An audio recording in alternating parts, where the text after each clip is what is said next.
guys, thank you so much for watching and welcome to another speed build in Planet Zoo. Today we are going to be building a one-off habitat for the African penguins. Before we get too far into the video, should I address it? Let's address it. Did you like the new intro for the video? I was working on this video and then spontaneously just decided to rework how I start videos. I wanted the intro to be much quicker, to kind of get to the point, and to save the end cinematics for the end, the glamour shots. So the final product will be at the end of the video.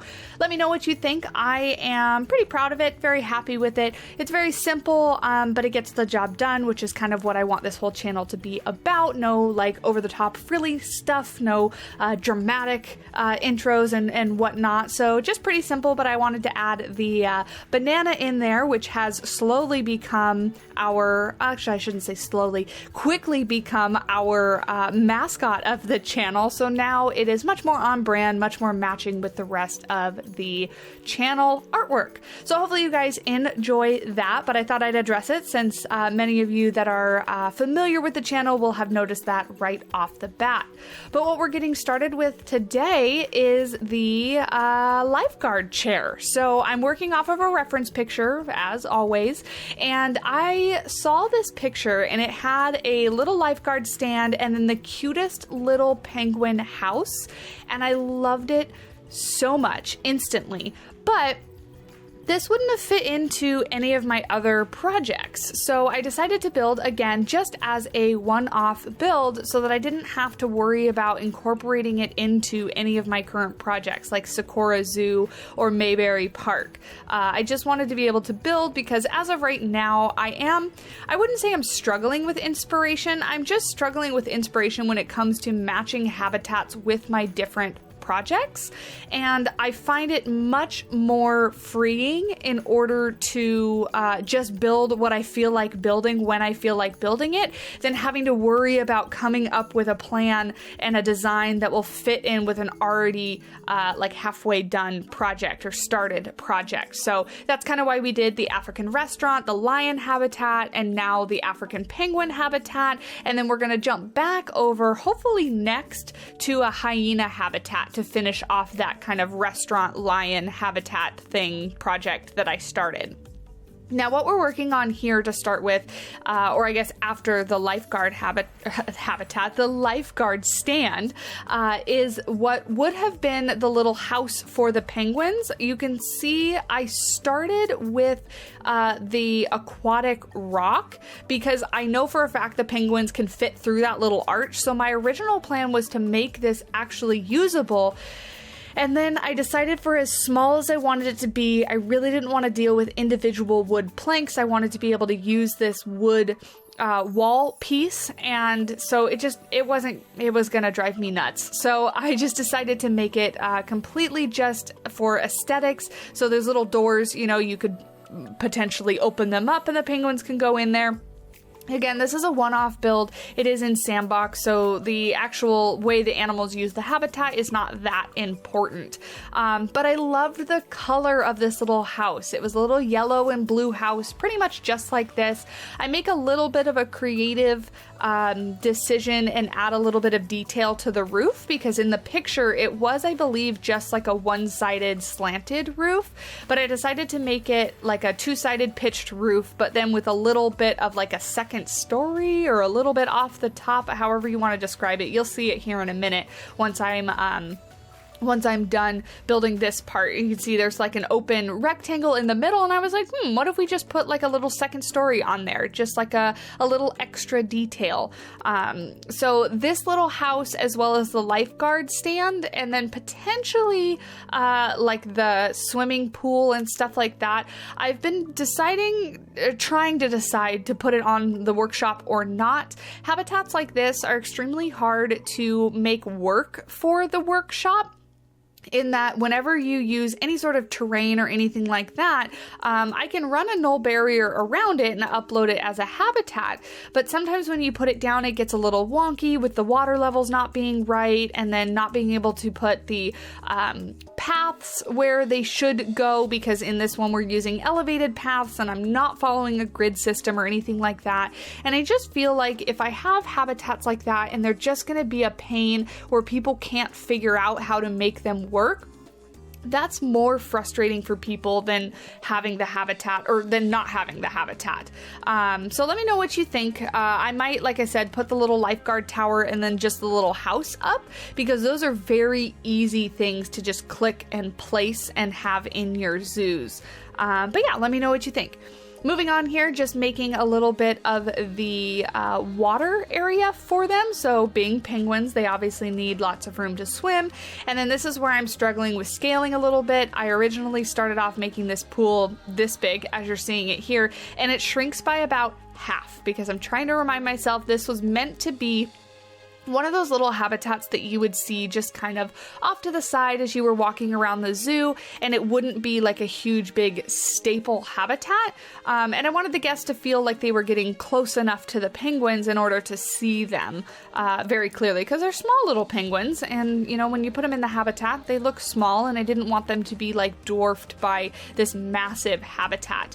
So you can see I shrunk it by pretty much half, and am now trying to run the path. And playing with path and water in close proximity is always everybody's favorite thing to do. But you can see eventually I get it figured out and all put in place. I wanted it to be not just a straight path across. I wanted to add a little bit of movement and a little bit of curve in the front of the habitat, just for a little bit of extra detail. And then you can see we've put the lifeguard stand and the little shelter in the actual habitat, and starting to get everything laid out using the gravel path on the inside of the habitat, which is what I did for the last time I built for the African penguins. If you did miss it, I have already built for them before. That's back on the channel if you want to check it out. I will try to do YouTube-y stuff and put like a little card thingamajiggy on the screen in the top corner. So if you see that, great. If you don't, it means I forgot or couldn't figure it out. So hopefully neither of those things happen. But using the gravel path on the actual habitat itself, I think adds a good little bit of realism to the habitat, because a lot of these habitats for the African penguins, at least ones that I've seen, do have gravel that they're on as the substrate for their habitat. And then moving on to some foliage, because that is my favorite part. So figuring out what tree to put here, I end up on this one, which you might have seen it flick on the screen a little bit. I forget the name of it, but I believe it's one that came with the Europe pack or the free update that came with that pack. I forget now. But I love the color of the leaves and the bark, and just the way that it's split off into two different trunks fit that area really, really nicely. And now we've moved on to rocks, my second favorite part of any habitat. First is foliage, then is rocks. So we're just kind of surrounding the entire habitat with rocks on the ground wherever there was sand, putting rocks, just because the sand was the wrong color being in the biome that we're in. It was too yellowy. It wasn't kind of white enough. And so covering it all up with rocks. And then as far as the perimeter of the habitat, half of it is going to be these rocks. Half of it is going to be this fence that we're starting on now. This was another thing I took directly from the reference picture that I was working on. And I really liked it because you'll see as we get it installed, it wasn't all the same height going around the back of the habitat. And that's something that I forget to do just in general, is just change it up just a little bit. It's clearly the same piece, but just going up and down with the height on it gives a really nice little bit of detail on the front, so that it's just not a plain, boring fence along the back. So you don't really see it too much from the front of the habitat, but I thought it was a pretty good idea, again, taken directly from the reference picture, just to kind of adjust the height a little bit, because it makes it look a little bit nicer. And then that blue color came from the reference picture as well. I tried to pick shades for the blue and the yellow that kind of looked sun faded a little bit, because I wanted it to look like, you know, it was a real habitat, and Some of these things would start off as a really bright paint job, but then the sun quickly fades them. So I did the same thing with the red on the lifeguard chair as well. It's kind of more of a pastel-y red, just to make it look like the sun had faded it a bit over time. So hopefully that effect comes across. Why don't we, as we are finishing up a little bit, talk about our little African penguin friends? I have the San Diego Zoo's website pulled up in front of me right now, and I just want to go ahead and read a little bit about these guys. As always, I think they are absolutely adorable, and they're funny little animals to watch. One of my favorite parts about going to the new, it's the Africa Rocks exhibit, and I guess it's not that new, but that's where the African penguins are at the San Diego Zoo, and they have a wonderful habitat. And I love watching them kind of run around. But let's start. So it says, while the African penguin may not be found in freezing temperatures, they are covered in an array of black, white, and gray, dense, waterproof feathers that keep them dry and warm in the cold waters off the African coast. They also have a number of dot-like markings flecked across their white chests. These flecks help individualize each penguin, as each penguin's feather pattern is as individual as a human's fingerprint. African penguins have a distinct, sharply pointed beak and black feet. The African penguin is one of the smallest penguin species. Males are generally slightly larger than their female counterparts. African penguins communicate with one another through vocalizations and body language. Each individual has its own unique vocalization that distinguishes it from the others. They use 3 different types of calls: a bray, used to attract a mate; the yell, used to defend their territory; and the haw, used by mates to locate each other when one is on land and one is at sea. When a penguin is feeling aggressive, it communicates through body language like gaping, pointing the bill, pecking, and bill jabbing. So basically they use their beaks like swords.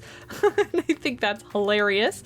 One of its most distinctive features is the patch of bare skin above each eye, which helps them cope with the high temperatures of South Africa. The hotter the penguin gets, the more blood flows to these areas, where it is cooled by the surrounding air and keeps the birds cooler. This is an adaptation used by a lot of animals in desert environments or in hot temperatures.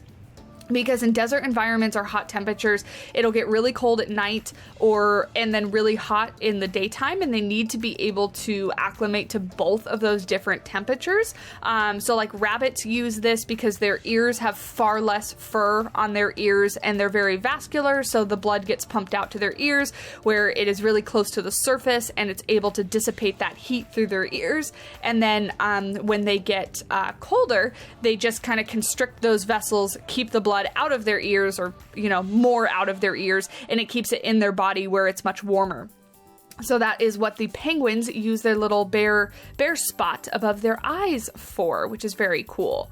Let's very quickly talk about their habitat and diet, and then get back to the build because we are nearing the end. It is a pretty quick build, very small habitat. African penguins can be found in large colonies along the southwestern rocky coast of Africa and many of the surrounding islands. The largest colony is located on Dyer Island. The birds build nests in sand or deposits of their excrement called guano, or under bushes or rocks. Doesn't that sound great? Here's your bed, little baby penguin, made of my poop. Gross. Shelter provides them protection from the harsh sun during the hot African days. So those bushes or rocks are going to be the shelter that provide them shelter from the hot African days. Being fast swimmers allows them to catch a variety of prey from the sea, including sardines and anchovies, as well as squid and crustaceans. These hardy little penguins can hold their breath for over 2 minutes and dive over 400 feet deep. A penguin may eat up to 1 pound of food, or 40% of its body weight per day. Wow, that's a lot of food. At the zoo, penguins enjoy sardines and night smelt. So at the San Diego Zoo, that's what they get. And they swallow their fish whole. Interesting. So that's a little bit about our penguins. As As always, if you have any fun facts about our African penguins that I missed, feel free to leave those down below in the comments. I love reading through your guys' fun facts. You guys always come up with the best little fun facts, some of which I already know, but some of which I don't. So I love hearing them. As we jump back to the last part of the little build, let's see, did I do it already? I did. So I delete that, as I do right now. I built that little barrier between the guests and the African penguins, and then I decided it looked too bulky, it looked kind of out of place, and I didn't really like it. So I replaced it with a much more simple, just making the fence look like it's a part of the habitat, so continuing the rocks across here and just putting a little bit of a railing on top, and I think it looks a lot better that way. It's a little more simple, but again, it also makes it feel like it's part of the habitat, like it belongs, whereas the other one it didn't feel like it fit in an African themed area. I don't know what it was, I don't know if it was like the foliage I used or what, but it just looked too plain, too boring. I don't know. I didn't like it. I got rid of it. Before I forget, these shaders are not mine. These sunshades, rather. They're by Leader, I think. Oh no, I told myself I would remember to check. Let me go ahead and run to the workshop really, really quickly because I want to make sure that I give correct what is that called? Credit to that. Let me go to my subscribed items here. They're by Leader. They're beautifully done. They're very, very well built and they're perfect. They're better than anything that I have built or could build. So I just decided to use those, but wanted to make sure I gave proper credit for that. We're just adding some extra little foliage around the sides, finishing up a couple of these little details, and then that is pretty much it. We're going to jump into some little glamour shots, some end cinematics, as you will, if you want to call them, and show off this little habitat. I do hope you guys enjoy these little one-off habitats. They are kind of keeping my inspiration going, like I mentioned, while we're in this waiting period between waiting for a new DLC. But you can see the little habitat here, the little penguins swimming around in the water, walking around. There's some baby penguins in there too, which are all cute and brown and fuzzy. And I'm pretty happy with how this habitat came out. Their traversable area is actually pretty good. There was no major areas in this habitat that they couldn't get to. They can pretty much get on everything, although they kind of glitch into the rock there and getting in and out of the water. But you know, you can only ask for so much.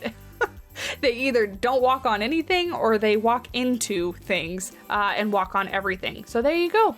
Thank you guys so much for watching. As always, if you did enjoy, please do leave a like down below. Hit that subscribe button if you are interested in any further Planet Zoo content. My tongue got twisted up there. And yeah, I hope to see you guys in the next video. Bye!